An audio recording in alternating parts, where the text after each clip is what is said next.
아저씨, 지 욕할 거예요? 그럼 나랑 같이 욕해요. 공무원은 여러분들의 봉이 아닙니다.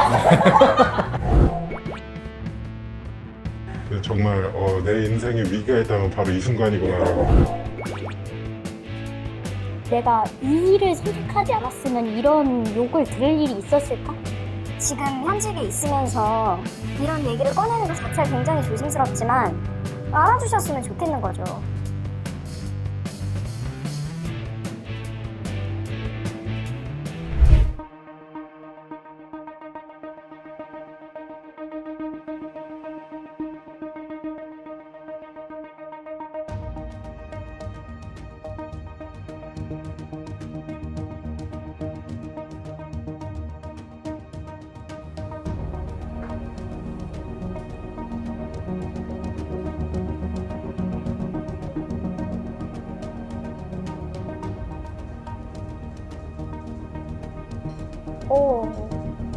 얼마나 놀라셨을까 진짜.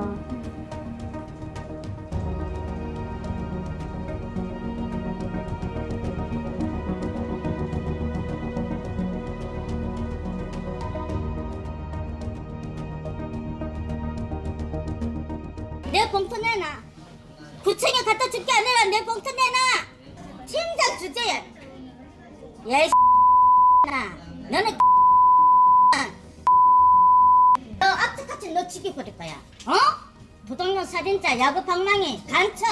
네가 보면 오약한데. 자주 일어나는 일? 네. 사실 맞는 거는 많이 없는데 욕하거나 뭐 이런 일에 대해서는 사실 좀 굉장히 흔하다고 생각되는 일이고. 임산부인 직원한테 칼을 휘두르는 일이 있었거든요.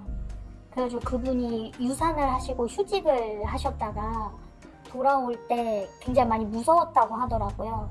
너무 트라우마가 생겨가지고.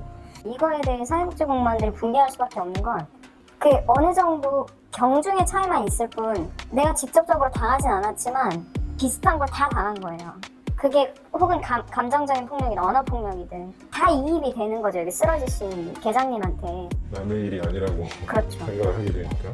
그리고 누구나 저 자리에 있을 수 있었다고 생각하는 거예요. 저희도 이해가 되는 부분 중 하나는 가장 삶의 절박한 위기 안에 있는 분들이 많이 오세요. 그러니까 그분들은 또 얼마나 답답해서 오시겠어요. 그러니까 이런 사회적인 불평등에 대한 분노도 가지고 온다고 봐요. 근데 정부의 정책을 집행하고 법을 집행하는 자리에 저희가 앉아있는 거잖아요.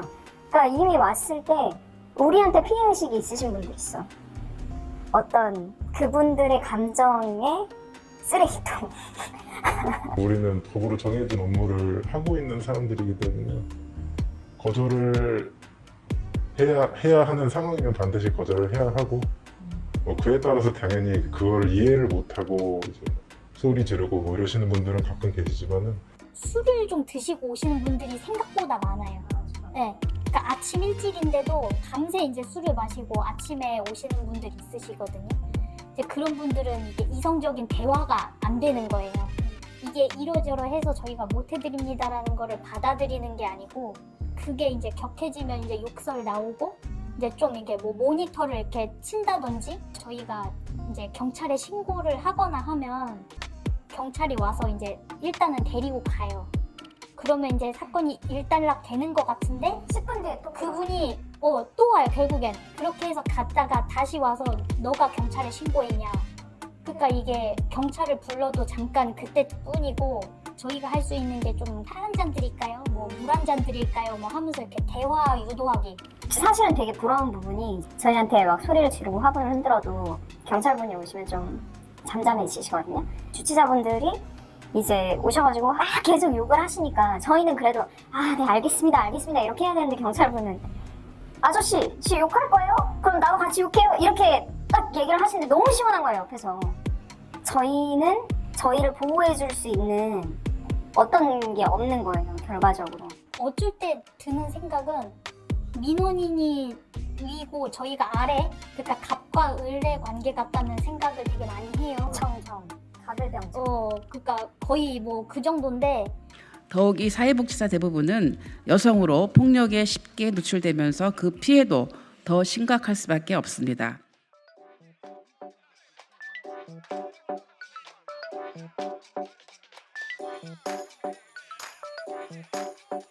사실 뭐 저희도 크게 다른 건 없어요. 뭐 가끔 여성분들한테 뭐 이렇게 약간 위협을 가하거나 뭐 이런 식의 제스처가 나오게 되면 남자 공무원이나 뭐 선배들이 뒤에서 좀 나와주셔서 좀 도와주시는 편이고요. 그리고 뭐 저희가 남자 공무원이라고 해서 저희 쪽에 직접적으로 해결할 수 있는 수단은 뭐 따로 없죠. 우리도 똑같이 경찰 불러야지. 남자 공무원이 가까이 못 가요. 왜냐면 우리가 대하는 사람들은 출소자들도 굉장히 많고 남자도 사람인데 무섭지 않으세요? 무섭냐면 우리도 저렇게 맞으면 죽어요. 쓰러지게 돼 있어 그렇게 맞으면. 뭐 무기를 가지고 오시는데 사실 저희가 어떻게 진짜 화끈한 상황에서는 남자 여자 안 가리지. 그죠? 칼부림 사건이 한 번 났었어요. 주민센터 안에서. 근데 그때 당시에 이제 거기서 칼을 이제 휘두르는 거를 막았던 분들이 다 남자 직원분들이셨는데 그 이후로 다 이제 고충 써가지고 딴 데로 가고. 저는 있었어요. 저는 4년 동안 사회복지 공부도 했고 나름 경력도 있었고 해서 공무원으로서 좀 스페셜리스트가 되고 싶다라는 생각을 하기도 했어요. 그랬는데 막상 들어와 보니까 뭐 매일매일 욕설, 조금 그 감정적인 소모가 너무 많이 컸었던 것 같아요. 내가 이 일을 선택하지 않았으면 이런 욕을 들을 일이 있었을까? 고민을 많이 했죠. 모두가 원하는 직업인 공무원인데 내가 이게 힘들다고 퇴사를 하는 게 맞느냐. 우울증까지는 아니더라도 약간의 이제 우울감 그런 분들이 은근히 좀 계세요. 그냥 알리고 싶지 않아서 안 알리는 것 뿐이지.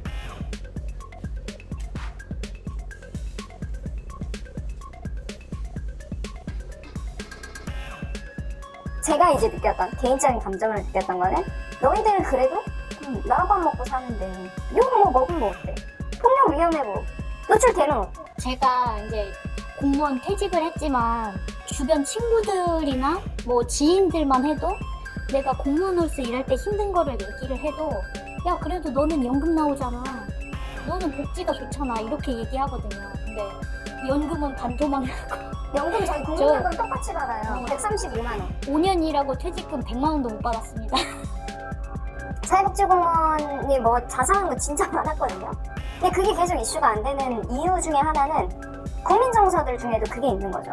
모두가 다 근로환경이 다 같이 좋아지면 좋은 거잖아요. 내가 힘드니까 너도 힘들어야 되고 넌 나중에 편할 거니까 지금 더 힘들어도 되고 이런 말 한마디 한마디가 조금 많이 상처가 돼요. 아, 기억하고 싶지 않아. 얘기하시죠. 저는 그때 일을 안 했기 때문에. 아, 정말 성견지명이 있으셨어요. 네, 제가 바로 그 직전에 코로나 때는 정말 내 인생에 위기가 있다면 바로 이 순간이구나라고. 그때는 이제 내 삶에 대해서 약간 내려놓고 일을 하는 식으로 거의 뭐 10시, 11시 이전에는 거의 집에 못 들어갔어요 그때는. 근데 그렇게 함에도 그게 일이 끝나지 않아서 사람들이 찾아와서 이제 왜 이렇게 끝나지 않느냐. 왜 이렇게 오래 걸리냐. 접수를 내가 한 지가 언젠데 뭐 어느 구호에 있는 사람은 뭐 이틀 만에 받았다더라. 그때 정말 피똥산수예요. 진짜 나 진짜 쌍코피 흘린 적도 있어. 진짜로. 진짜 15년도에 이 기초생활수급이 아예 개편이 되면서 맞춤형 급여로 아예 개편이 될 때 아예 이제 급여 종류 자체가 바뀌다 보니까 청사가 11시인가 되면은 전체적으로 불이 다 꺼지거든요, 한 번. 매일 그날 때 그 시간까지 일을 했어요. 사무실에서 일하고 있는데 갑자기 쌍코피가 그래서 직원들이 과장님 앞에 가라고, 저기 과장님 앞에 가서 코피 흘리는 것 좀 보여주라고. 노력을 많이 하고 계시는 걸로 알고는 있고요. 가림막 설치됐습니다. 어? 가림막 설치. 가림막 설치? 네. 설치했어요, 이번에. 근데 코로나 민원 때문인지 저희 때문인지 모르겠어요. 근데 아마 어려움이 많이 있을 것 같아요. 왜냐면 사실 그런 안전장치가 어떤 사람들한테 굉장히 기분 나쁘게 느껴질 수 있는 맞아. 상황이기 때문에 왜 우리가 범죄자야? 약간 이런 식으로 생각을 할 수도 있다고 생각을 하기 때문에 저는 가림막 설치되기 전까지만 일을 했는데 제가 제일 부러웠던 사람들이 그 왜 고속버스 터미널 같은 데 가면 이렇게 마이크로 이렇게 업무하잖아요. 이렇게 얼굴 안 보이고. 전 그게 제일 부러웠어요, 진짜. 왜냐면 너무 오픈된 공간이잖아요. 그러니까 문턱이 낮아야 되는 곳인 것도 맞는데 뭐 우리가 근데 사실은 화장실 가고 싶을 때 뭐 파출소, 뭐 지구대 이런 데 가기 힘들잖아요. 벽이 좀 느껴지죠. 근데 주민센터는 사실 안 그렇잖아요. 주민들의 친구, 아무 때나 주민들의 호구. 너무 오픈된 공간이다 보니까 이 사람이 위험한 사람인지 아닌지 우리한테 정말 도움이 필요해서 온 사람인지 아니면 해코지를 하러 오는 사람인지 사실 그걸 사전에 방지할 수 있는 방법이 없기 때문에 아무리 안전장치를 사실 설치한다고 해도 모든 그 위험에서 이제 자유로워지기는 좀 힘들 거라는 생각이 들기는 하거든요. 그 위험을 방지한 순간에 경찰에 신고를 한다고 그 위험이 순간에 해결이 되는 건 아니니까. 그리고 보통 이제 우리가 못 해준다는 이유는 법으로서 제한이 있기 때문에 못 해준다는 얘기인데 그에 대해서 불만을 굉장히 많이 얘기하시는 분들이 생각보다 많아요. 그래서 이제 그런 약간 공개적으로 그런 제도적인 개선을 요구할 수 있는 방안이 홍보가 좀 많이 되고 그런 창구가 많이 열려 있었으면 좋겠습니다. 우선 1은 청원경찰이든지 누구든지 아무튼 계속 좀 지켜줬으면 좋겠어요. 예를 들어 이제 구치소에 다녀오셨던 분들이 이제 밀집돼서 사는 지역이 있어요. 그런 데는 정말 필요하거든요. 그래서 사실 제재해줄 수 있는 한 사람, 그냥 자리를 지켜주는 누군가 한 명이라도 있어도 굉장히 저희가 상담하기가 좋아지죠. 저는 이 인터뷰를 통해서 청원경찰이 생기면 정말 난 탈 벗을 수 있을 것 같아. 내가 탈 벗는다고 해서 청원경찰을 해주면 난 탈 벗을 것 같아요. 그 서비스업 종사하시는 분들 보호법 생겼잖아요. 놀랍게도 공무원은 적용이 안 돼.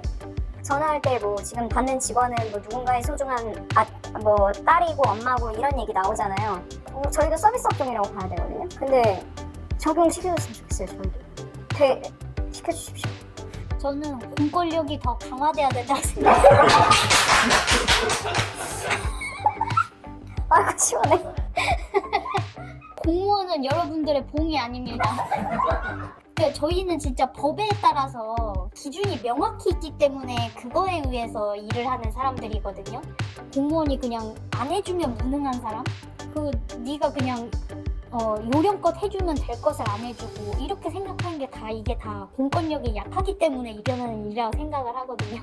조금 더 공무원이 좀 엄격하게 좀 집행을 할 때는 좀 할 수 있는 그런 게 좀 있어야 될 것 같아요. 이 인터뷰를 하겠다고 하고 나서 이제 조심스러웠던 부분은 저희는 주민들 모두가 다 그렇게 개념 없고 이렇다고 말하고 싶지 않아요. 되게 고마워해 주시고 그리고 위해 주시고 서로 존중하는 관계로 분명히 이 일들이 진행될 수가 있거든요. 일부분에 늘 찾아와서 우리를 괴롭히는 사람들 때문에 사실 이만큼의 대상자들한테는 적절한 복지 제도가 못 가고 있다는 느낌이 드는 거지. 저희도 똑같이 일하는 사람이고 누군가의 소중한 아들이고 딸이고 가족이다 보니까 누구 마음에 안 든다고 안 해주고 누구 마음에 든다고 해주고 이런 거는 없거든요. 우리가 하는 일에 대해서는.